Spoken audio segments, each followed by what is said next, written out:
Infosys is flagging off key risks against the backdrop of rising protectionism around the globe. In their SEC Form 20F, the company has cautioned that their profits may take a hit.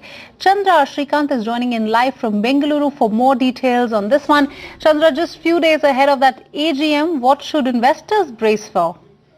I think more than the profit risks, what's really caught attention in this SEC filing is the portion where they mention risks arising from actions of activist shareholders.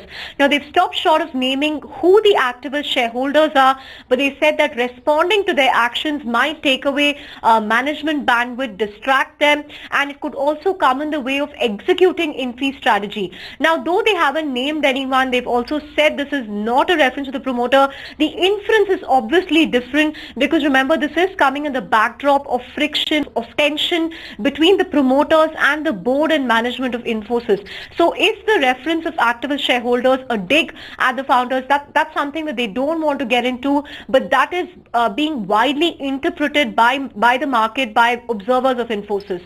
In terms of the business risks, they have flagged off visa-related worries in the US because of changes in H-1B visa policy.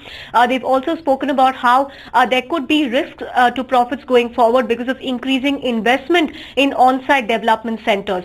Finally, they've also highlighted key performance indicators for CEO, CFO and COO.